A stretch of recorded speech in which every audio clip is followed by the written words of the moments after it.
Thank you very much. It's a pleasure to serve under your chairmanship. And also I'd like to congratulate the right honourable member for Putney for bringing this debate before us today. I'd also like to thank the Chair for giving me dispensation for the Public Accounts Committee to leave just a few minutes before the end. I appreciate it. Thank you. Social mobility is key. And when we're looking at the United Kingdom being one of the most immobile in the OECD, it's not only social mobility isn't just desirable, it's actually essential to make sure we have sustainable economic growth. And when I go into schools and community groups around my constituency, people don't want platitudes, they don't want sound bites, they want action and opportunities that really matter to people and give them a way to progress. I think the Honourable Member for Putney mentioned education earlier, and I think it's important that we look, there are educational challenges right across the United Kingdom. In Scotland, we're seeing now our educational standards in maths, science, and other key STEM subjects fall behind in the PISA rankings. Where Scotland used to be number 1 in the United Kingdom for education, it's now number 3, which is a worrying trend. We have a teacher shortage, which means that an underprivileged fund of 15 million still has gone unspent. We learnt that earlier this month. That actually, because of the teacher shortage, we haven't been able to have the resources to spend the money that's been put aside to actually help those from the most deprived backgrounds. And also, as my honourable friend mentioned earlier, we're seeing a disturbing trend where actually there are fewer people from more deprived backgrounds making it to university than there are in other parts of the United Kingdom. So for my constituency in Scotland, it becomes even more of a concern because we're not increasing mobility, we're decreasing mobility. And that's against the backdrop where, yes, we are increasing employment. Yes, we've seen a slight improvement on the Gini coefficient as well, pretty much right across the United Kingdom. But we're still not getting people the real opportunities early on in life to make sure they can pole vault forward.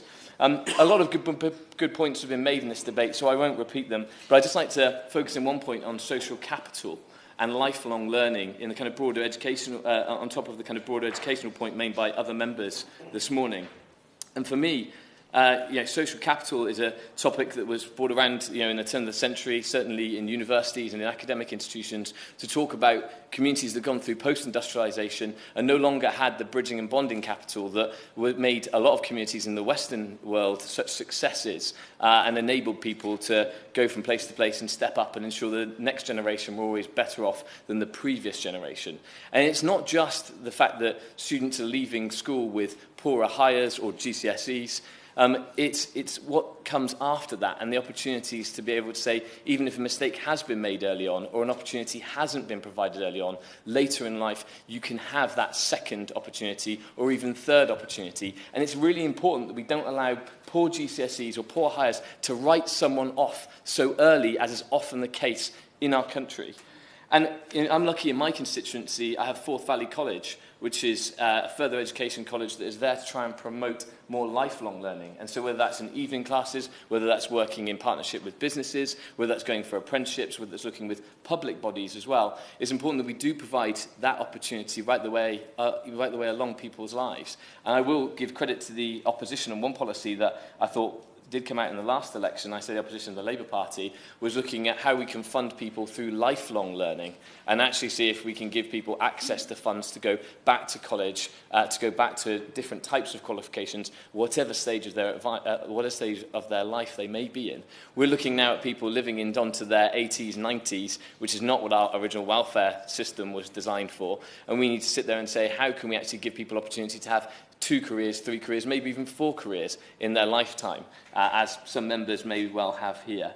And just to take it to a more practical level, Mr. Chairman, and I'm conscious of time, is to look at what we can do in our constituencies, quite rightly, as MPs. And in my constituency, we're fortunate enough to have 2 city deals coming, Stirling and Clackmannanshire and the Tay City deal. And I've been speaking to the Prince's Trust to make sure these city deals don't just bring pound investment into our constituency and physical assets, but actually we improve social capital and we improve human capital. So I'm working with those organisations, working with communities as well, to make sure when we talk about investment, it is in the broadest possible terms, not just road and rail and wires, but it is indeed the social capital, the bonding, bridging capital that allows our communities to come together and also people to leap through different communities because they can go as far as their abilities allow them to go. Mr. Chairman, social mobility is one of the key reasons why I ran to come to this place. And I believe it is incumbent at us as MPs that when people have had doors closed in their face, we always open a window to give them an opportunity to succeed at whatever stage of their life they're in.